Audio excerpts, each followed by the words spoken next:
Episode 3 की शुरुआत होती है। ये लोग सब लोग खाना खा रहे थे, तभी इसकी माँ कहती है कि बेटा शरद तू बड़ा कमज़ोर हो गया है, तेरा चेहरा भी काला पड़ गया है, आखिर तुझे हुआ क्या है।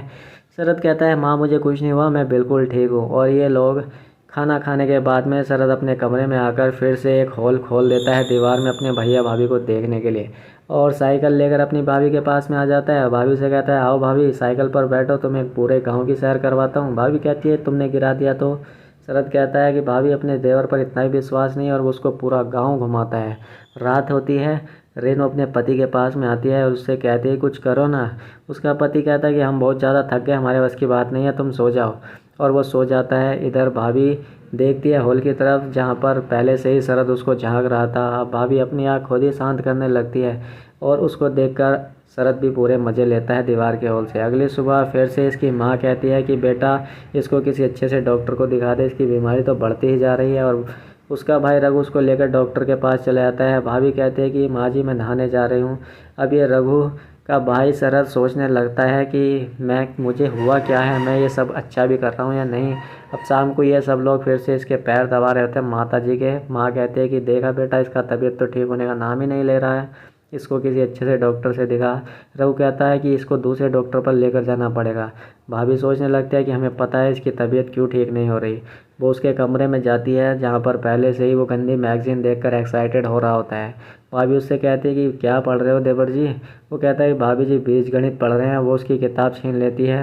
वो उसमें गंदी गंदी तस्वीरें देखकर कहती है भाभी जी, बोलती है कि ये सब क्या है देवर जी। वो कहता है भाभी जी किसी को मत बताना प्लीज़।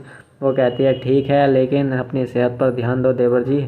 और फिर वो वहाँ से चली जाती है। इधर अगली सुबह ये कपड़े धो रही थी, तभी वहाँ पर शरद आता है और छुपके से उसे घूरने लगता है। और जब तक वो कपड़े धुलती रहती है वो उसको घूरते ही रहता है, और मन ही मन में एक्साइटेड होने लगता है, मन ही मन में उसके साथ में कांड करने लगता है।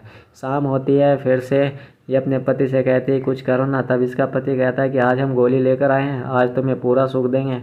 वो कहती है तुम कहते कहते हो करते कुछ नहीं, जो गरजते हैं बरसते नहीं है। वो कहता है आज हम गरजेंगे भी और बरसेंगे भी। और वो उस पर टूट पड़ता है, लेकिन 2 मिनट के बाद ही वो शांत हो जाता है। भाभी जी कहती है बस हो गया तुम्हारा, और यहीं पर यह एपिसोड खत्म हो जाता है। एपिसोड 4 की शुरुआत होती है शरद से। शरद अपने भैया और भाभी को सेक्स करते हुए दीवार के होल से देख रहा था, लेकिन उसके भैया रघु का बहुत जल्दी हो जाता है। वो भाभी को खुश ही नहीं कर पाता। अब भाभी के अरमान अधूरे रह जाते हैं। वो अपने अरमान खुद ही पूरे करने लगती है, जिसे देखकर शरद भी पागल हो जाता है, और वो भी अपने पप्पू को दीवार के छेद में घुसा देता है जिसमें कांटे लगे होते हैं बबूल के। उसका पप्पू डैमेज हो जाता है और उससे खून बहने लगता है। वो दर्द के मारे चिल्लाने लगता है। वो सोचने लगता है कि यार अब ये कैसे ठीक होगा, कितना दर्द हो रहा है। वो पट्टी बांधने लगता है, लेकिन उसको आराम नहीं लगता। बस वो यही सोचता है कि किससे मदद मांगूं, किसी को बता भी नहीं सकता। उधर भाभी बबूल के कांटे दीवार से निकाल लेती है और कहती है कि देवर जी मैंने तुमसे बोला था ना कि दीवार का होल बंद कर दो, लेकिन तुम नहीं माने। अगली सुबह ये लोग खाना खा रहे होते हैं, तो बेचारा शरद लंगड़ाते हुए बाहर आता है। इसकी माँ कहती है क्या हुआ बेटा। वो कहता है कि माँ रात को पैर में मोच आ गई थी। तब सब लोग इसको डांटने लगते हैं कि तुझसे ठीक से चला भी नहीं जाता। खाना खाने के बाद ये अपने कमरे में आ जाता है और अपने पप्पू को पकड़े हुए होता है। भाभी जी उसके पास में आती है और उससे कहती है कि हमें पता है तुम्हारे पप्पू को कैसे ठीक करना है। और वो शहद की बोतल निकालते वो कहते हैं कि हम तुम्हारे पप्पू की दवाई लेकर आए हैं। वो कहता है क्या भाभी जी तुम्हें ये सब पता था। वो कहती है ये सब छोड़ो और अपना पप्पू दिखाओ, और वो उस पर शहद लगा देती है। अब बेचारा शरद भी कंट्रोल नहीं कर पाता, वो भाभी को पकड़ लेता है। भाभी कहते हैं कि हमें छूने की कोशिश मत करना, और वो वहाँ से चली जाती है।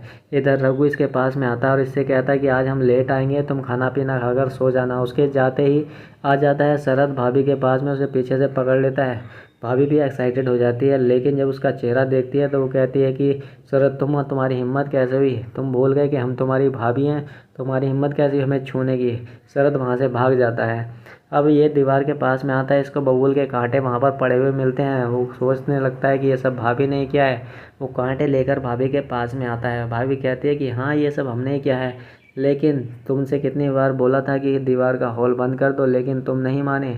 चलो अच्छा ही हुआ, अगर ये कांटे हम नहीं लगाते तो तुम्हारा पप्पू पर शहद कैसे लगाते। तुम्हारे लिए तो अच्छी ही खबर है ये, और तुम्हारी तो मौज आ गई। रात होती है, तब ये अपने पति से कहते कि आज तो कुछ करो ना, तुम मुझे प्यार ही नहीं करते, 1 हफ्ता हो गया तुम्हें मुझे खुश करे हुए। वो कहता है कि हमारे बस की बात नहीं है, आज हम बहुत थक गए हैं, हमें सोने दो। भाभी बेचारी बहुत गुस्सा होती है, उसको इतना गुस्सा आता है वो कुछ बोल नहीं पाती। वो दीवार की तरफ देखती है जहाँ पर रघु पहले से ही देख रहा होता है झांक झांक कर। ये इसके पास में आ जाती है और शरद के पास में आकर ये कहती है कि देवर जी आज तो लूट लो छुआरे, और शरद उसके साथ में गपागप करने लगता है। यहीं पर ये वेब सीरीज़ ख़त्म हो जाती है।